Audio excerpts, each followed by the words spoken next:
నీ చేతిలో ఉన్నాయే ఆ డాక్యుమెంట్సే అంటున్నాయి. షాజహాన్ చక్రవర్తి ముంతాజ్ బేగంకి తాజ్మహల్ కట్టించినట్టు బావుగారు ఆ స్వాతికి తోట బంగ్లాని ₹1,00,00,000 విలువైన ప్రాపర్టీని ప్రేమ కానుగ్గా ఇవ్వాలనుకున్నారు అని. నందిని, అరవటం కాదు, ఆలోచించొద్దురా.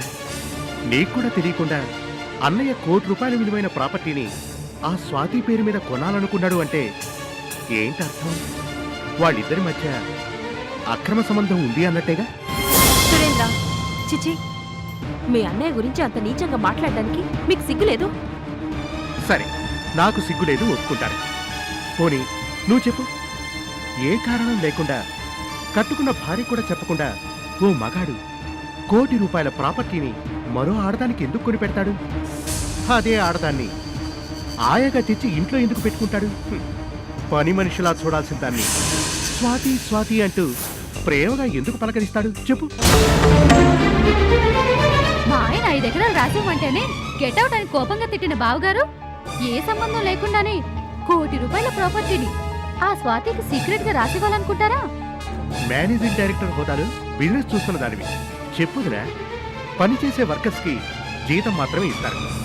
ఏడాదికోసారి 5,000 10,000 బోనస్గా పడేస్తారు.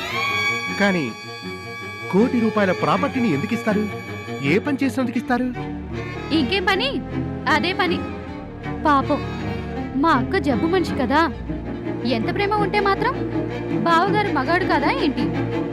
ఆయనది మాత్రం ఉప్పు కారం తినే శరీరం కాదా ఏంటి? అందుకే ఎర్రగా బుర్రగా ఉంది కదా అని ఆ స్వాతిని ఎప్పటి నుంచో కీప్ చేసుకుని. నందిని, అసహ్యంగా మాట్లాడుకో. బాగుంది, బావగారు చేస్తే లేదు గాని నేనంటే వచ్చిందా? అయినా నాకెందుకులే. ఎంతైనా ఆ స్వాతి నువ్వు రాసుకుంటూ పూసుకుంటూ ఉంటారుగా, దాన్ని అడుగు. ₹1,00,00,000 ప్రేమ కానుకుని బావగారు ఆవిడ గారికి కూడా తెలియకుండా కొన్నారో ఏమో.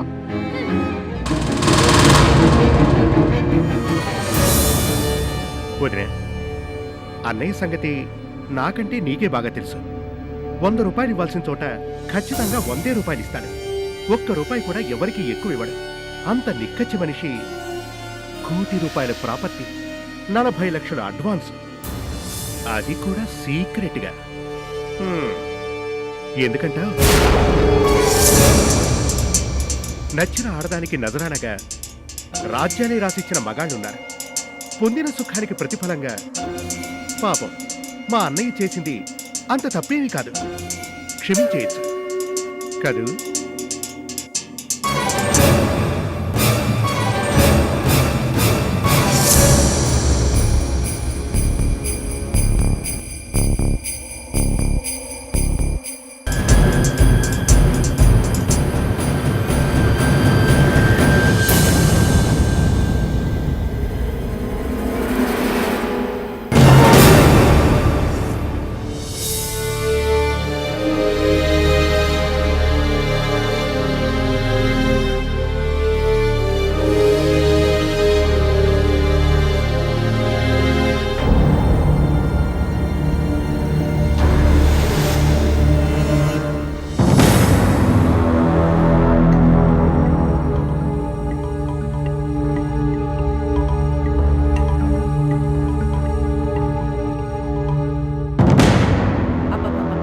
భోజనానికి రమ్మంటే రారే?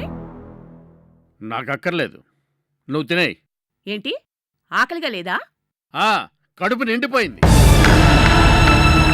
ఎమ్మెల్యే టికెట్ కోసం వెళ్ళాను కదా పార్టీ అబ్జర్వర్ దగ్గరికి.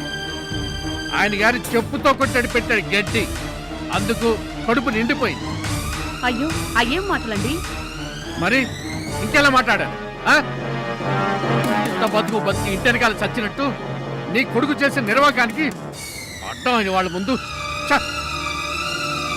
ఇన్నాళ్ళు పులిలాగా బతికిన డీపీ తల దించుకోవాల్సిన పరిస్థితి ఏర్పడింది. ప్లీజ్ సార్ అంటూ అందరినీ బ్రతిమలాడుకోవాల్సిన దుస్థితి దాపరించింది. అబ్బబ్బబ్బా, అసలు ఏం జరిగిందో చెప్పకుండా నా మీద చిరాకు పడితే నేనేం చెప్పగలను? ఇంతకు మీ పార్టీ అబ్జర్వర్ ఏమన్నారు? ఏమన్నాడా? అది కాకపోతే కాశీ దాకా అన్నట్టు ఆ మాధవ్ని మన కోడలుగా తెచ్చుకోవాలట. దానికి పుట్టిన బిడ్డని మనవరాలా అని ఎత్తుకుని మురిసిపోవాలంట. అంత మాట అన్నాడా? అంత మాట ఏంటి, ఇంకా ఎంత మాటైనా అంటాడు. అవసరం మనది, అవకాశం వాడిది. అంటే అంటే ఏముంది, ఆ మాధవ్ని కాళ్ళు పట్టుకుని కాంప్రమైజ్ చేసుకోవాలండి. కాంప్రమైజ్. ఈ చేతులు కట్టిన బురదని కడిగేసుకుని క్లీన్ సర్టిఫికేట్ తీసుకొచ్చి చూపించాలంట. అలా చేస్తేనే ఎమ్మెల్యే టికెట్ వచ్చేలా చేస్తానని కొండ బద్దలు కొట్టని చెప్పాడు. ఆ దయ్యాన్ని నా కోడలిగా ఈ జన్మలో అంగీకరించదు. అది నా పెళ్ళామని నా కంఠంలో ప్రాణం ఉండగా ఒప్పుకోను.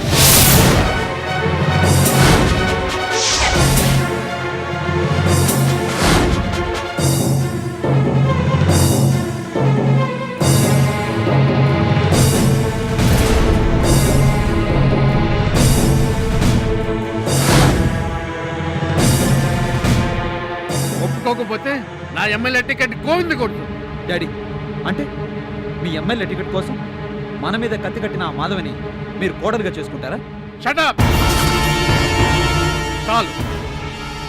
ఇన్నాళ్ళు ఫోన్లే కదని ఒక్కగానొక్క కొడుకు అని నువ్వు ఏమన్నా సపోర్ట్ చేస్తూ వచ్చాను.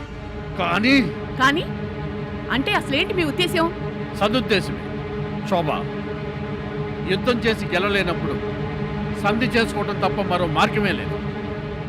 ఇప్పుడు మనమున్న సిట్యుయేషన్లో మాధవ్ని మన కోడలిగా అంగీకరించడం తప్ప వేరే మార్గమే లేదు. డాడీ, ఆకాశం విరిగి మీద పడ్డా సరే దాన్ని నా పెళ్ళంగా నేను ఒప్పుకోను. నువ్వు ఒప్పుకో, కానీ మేము ఒప్పుకుంటాం మాధవ్ని మా ఇంటి కోడలిగా.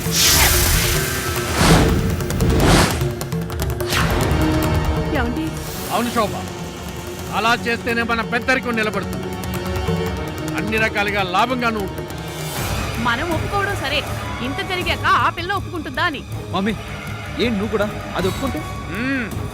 ఒప్పుకుంటే కాదు, ఒప్పించాలి. కన్నీళ్లు పెట్టుకునైనా కాళ్ళు పట్టుకునైనా. Dad, are you mad? I'm mad. చాలా తమరి నిర్వాహకం వల్ల పరువు మర్యాద మంట కలిసిపోయింది. ఇంట్లోనూ కంపెనీలను మనశ్శాంతి లేకుండా పోయింది. ఆ పిల్ల ఉసురు తగిలినందుకు ఏం అన్ని రకాలుగా నష్టపోతుంది. అందుకే అన్నీ బాగా ఆలోచించి నేను ఒక నిర్ణయానికి వచ్చాను. నీకు ఇష్టం ఉన్నా సరే లేకపోయినా సరే మాధవే ఇంటి కోడలు. తన కడుపున పుట్టిన బిడ్డే నా మనవరాలు, ఈ ఇంటి వారసురాలు కూడా.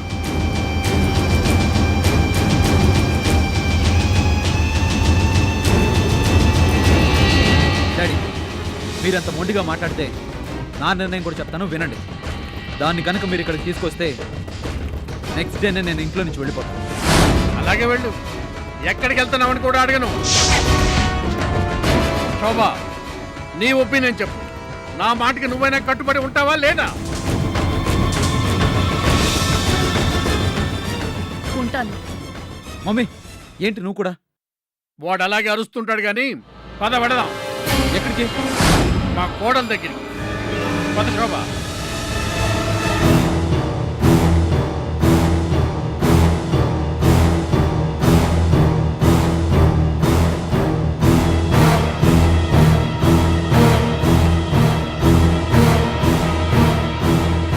ఛే, వీళ్ళిద్దరికి మెంటలెక్కింది.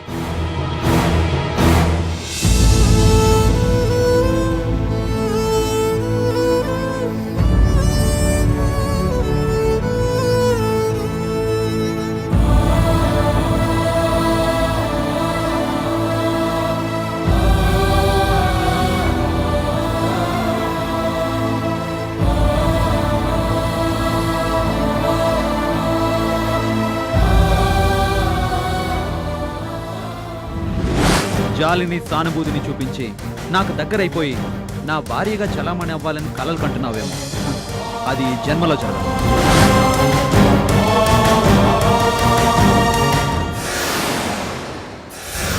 రోజులు గడవకపోతే నువ్వే దాన్ని ఎత్తుకుని నా ఇంటి తలుపులు తట్టావు. ప్లీజ్ దీపు, ఎంతో కొంత సాయం చేయండి. అప్పుడు 10,000 25,000 ఇలా నా ఎడం చేత్తో విసిరి పారేస్తాను.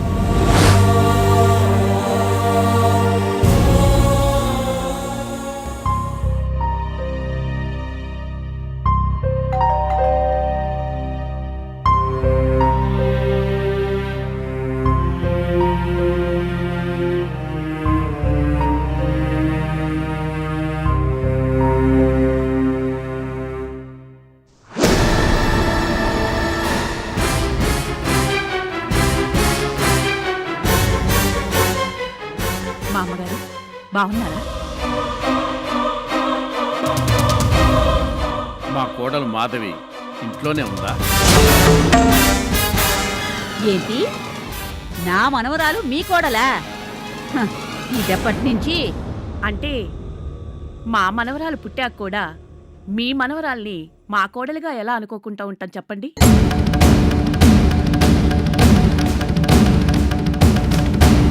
నా కొడుకు చేసింది ముమ్మాటికి తప్పే. అందుకే వాడి తరపున క్షమాపణ చెప్పుకుందామని మేమే వచ్చాం.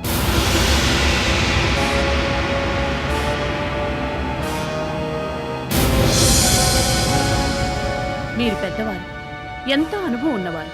ముందుగా మీరే మా వాణ్ణి క్షమించాలి. మీ కాళ్ళు పట్టుకుని బతిలాడతాం.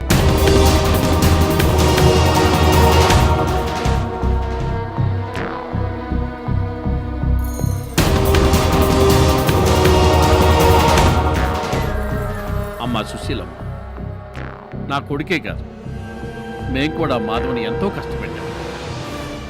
చేసిన పాపానికి ఫలితాన్ని కూడా అనుభవిస్తున్నాం. అందరి శాపాలు తగిలినందుకే నా కొడుకు అవిటివాడైపోయాడు.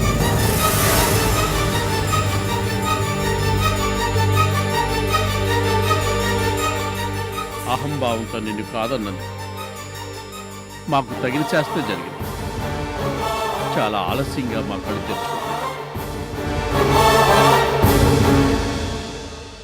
అమ్మ మాధవి, ఇవి చేతులు కావను. ఎంత కాదనుకున్నా నువ్వు మా కోడలివి.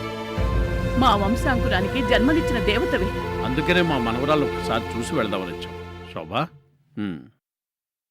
మాధవి, జరిగింది తప్పు ఒప్పు.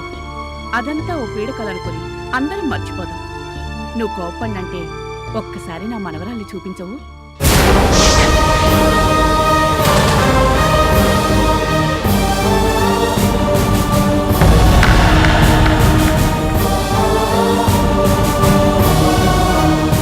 మా మాధవి. వద్దు, ఇంకేం మాట్లాడద్దు. మీకు సంబంధించిన వాళ్ళు ఇక్కడ ఎవ్వరూ లేరు. అది కాదమ్మా మాధవి. ఏమిటి జరిగిందంతా ఒక పేడకలనుకుని అందరం మర్చిపోవాలా? ఎలా మర్చిపోతామనుకున్నారు? నా భర్త మీ వాడు చేసిన అన్యాయాన్ని నిలదీయడానికి మీ ఇంటి గుమ్మం తొక్కినప్పుడు మెడబట్టి బయటికి గెంటించేంత దారుణంగా ప్రవర్తించారే. అవమానాన్ని భరించలేక ఆయన ఊపిరి ఆగిపోయి నా నుదుటి బొట్టు రాలిపోయిందే. అదంతా ఎలా మర్చిపోతామనుకున్నారు?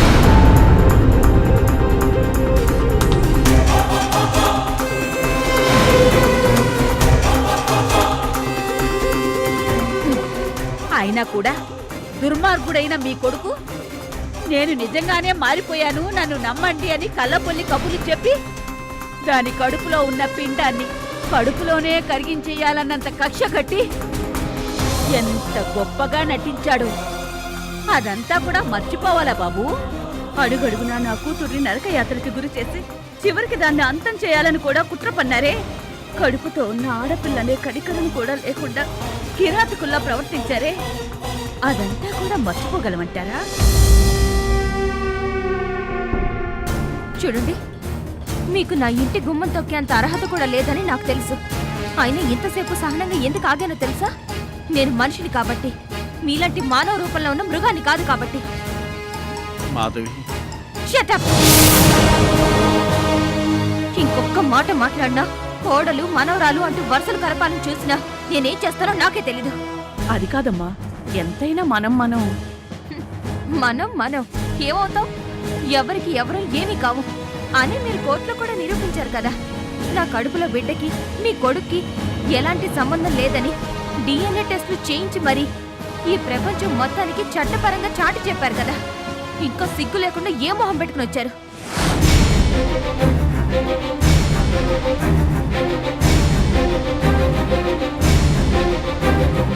ఇందాక మీరు అన్నారే జరిగిందంతా ఒక పీడకల అనుకుని మర్చిపోమని. నిజంగానే అదంతా ఒక పీడకల అనుకుని మర్చిపోయాను కాబట్టే నా దారిని నేను బతుకుతున్నాను.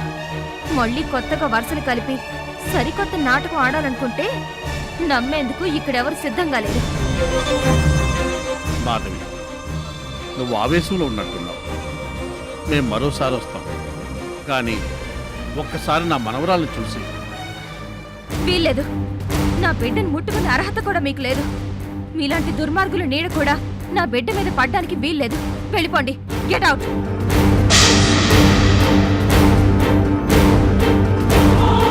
అలాగే వెళ్ళిపోతాం. కానీ నువ్వు అనుకున్నంత తేలిగ్గా తెంచుకునే బంధం కాదు. నువ్వు అవునన్నా కాదన్నా అది నా మనవరాలు, నా కొడుకు రక్తాన్ని పంచుకు పుట్టిన బిడ్డ.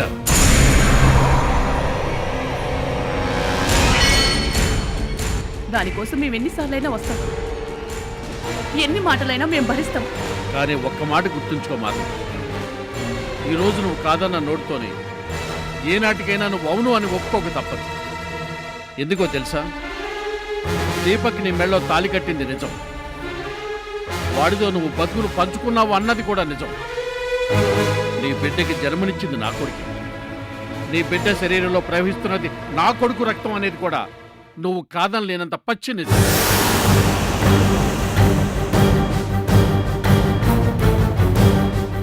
కొన్ని బంధాలు తెంచుకోవాలన్న దీపం అనేది కొంచెం అర్థమయ్యేలా చెప్పండి. వెళ్ళొస్తాం.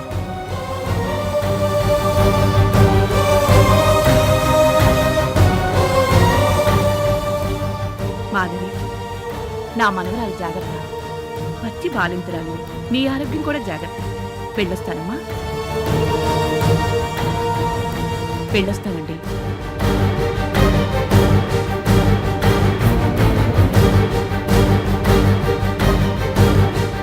అమ్మడు, ఏమిటి వీళ్ళు ఎన్నడూ లేంది కడుపులో ఆపేక్ష కొట్టుకుపోతున్నట్టు అలా మాట్లాడుతున్నారేమిటి? ఒకవేళ నిజంగానే పశ్చాత్తాపడుతున్నారంటావా? నిజంగానే వాళ్ళు నిన్ను కోడలిగా... అమ్మా, పులి పంజా విసరడం మానేసింది అనడం ఎంత అబద్ధమో, తాచుపాము కాటు వేయడం మర్చిపోయింది అనడం ఎంత అబద్ధమో, వాళ్ళు మారిపోయారు అనేది కూడా అంతే అబద్ధం. జీవితంలో నేను ఒక్కసారి మోసపోయాను, మళ్ళీ మళ్ళీ మోసపోవడానికి సిద్ధంగా లేను.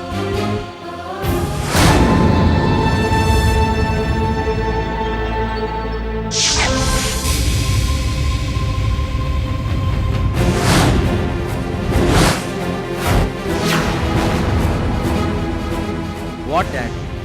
గోడ కొట్టిన బంతిలాగా అలా వెళ్ళారు, ఇలా వచ్చారు. అయిందా? కాళ్ళు పట్టుకుని కన్నీళ్లు పెట్టుకుని బతిమాలే ముచ్చట. ఇంతకీ ఏమంది? అచ్చ తెలుగులో బయటికి నడవండి అందా, లేక ఇంగ్లీష్లో గెట్అవుట్ అని గుమ్మం చూపించిందా?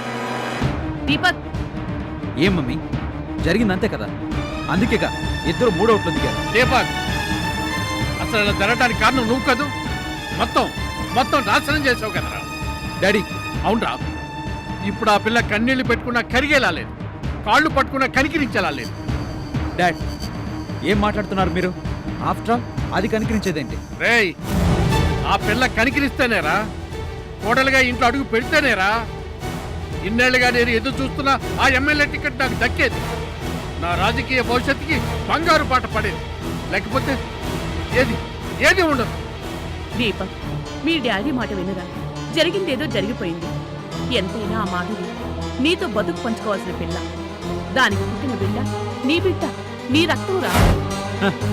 నా బిడ్డ నా రక్తం, ఇలాంటి సెంటిమెంట్స్తో నన్ను కట్టేయడం మీ వల్ల కాదు. అవునరా, నీకు ఎలాంటి సెంటిమెంట్లు లేవు. మమ్మీ డాడీ ఏమైపోయినా పర్వాలేదు, నీకు పట్టదు. నీ పంతం మాత్రం నీదే, అంతేనా? డాడీ, ఆ రాక్షసి నన్ను ఎంత లేసి మాటలందో మీకు తెలుసు. అవన్నీ మర్చిపోయి దాన్ని నో, ఇంపాసిబుల్. దీపక్, నా మాటకి ఎదురు చెప్తే ఏం జరుగుతుందో తెలుసా? తెలుసు. నన్ను మీ ఇంట్లో నుంచి బయటికి పొమ్మంటారు, అంతే కదా? ఒరే, ఏంట్రా ఆ మాటలు? మీ ఇల్లేంటి? నువ్వాగు శోభ. దీపక్, మేం చెప్తే బాధ కాదంది, మన ఇంటికి రానంది. అందుకే ఈ ఇంట్లో ఉండాలంటే నువ్వే మాధవి ఇంటికి వెళ్ళాలి.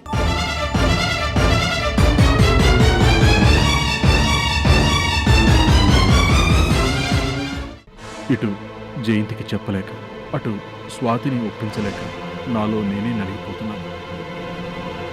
అందుకే ఇన్నాళ్ళు ఈ రహస్యాన్ని నా గుండెల్లోనే దాచుకున్నాను. ఆగండి. అమ్మా, వీళ్ళని ఎవరు లోపలికి రానిచ్చారు? ఛీ! మనుషులు అన్నాక కాస్తైనా సిగ్గు లజ్జ ఉండాలి.